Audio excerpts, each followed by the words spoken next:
In questa lezione vi insegnerò a dipingere un gabbiano ad acquerello. I materiali li trovate in descrizione e se siete interessati alla lezione integrale potete cliccare nel primo link in descrizione per richiederla o acquistarla.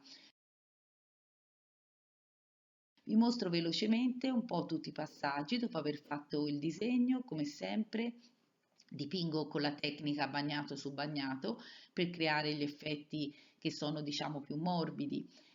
Una tecnica che vi ho spiegato in più lezioni. Si possono ottenere effetti veramente particolari di sfumato a seconda che si usi il bagnato su bagnato e poi si carichi il colore, oppure se si usi il colore bagnato su bagnato con effetto trascinamento. Vi rimando per questo ad altri video se volete seguirmi.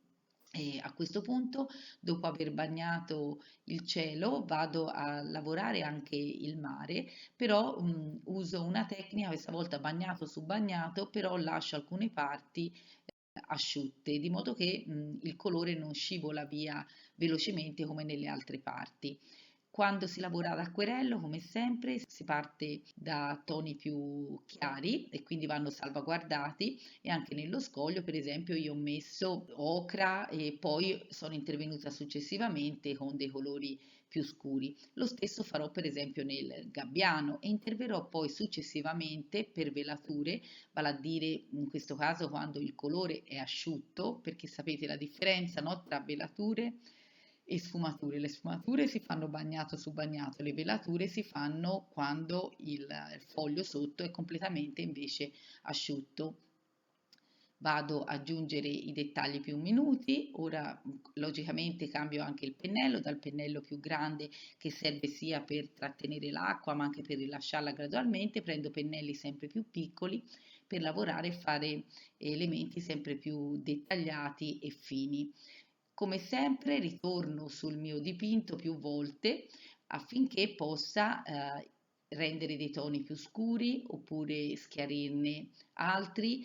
È logico, il dipinto si capisce solo il tono generale quando è finito, e se mi rendo conto, per esempio come in questo caso, che vorrei un cielo più scuro, posso rilavorare nuovamente stendendo il colore per esempio anche sul cielo, facendo un effetto comunque morbido, quindi ribagnando il soggetto e lavorando questa volta sempre bagnato su bagnato, però sul foglio sotto. Il precedente lavoro era completamente asciutto, logicamente, altrimenti mi si sarebbero formate delle chiazze. Qui sto aggiungendo sempre più dettagli e ora vedete vado a raggiungere anche nel cielo degli effetti di nubi, perché mi piace un cielo più contrastato e scuro per far risaltare ancora di più il mio gabbiano. Grazie di avermi seguita.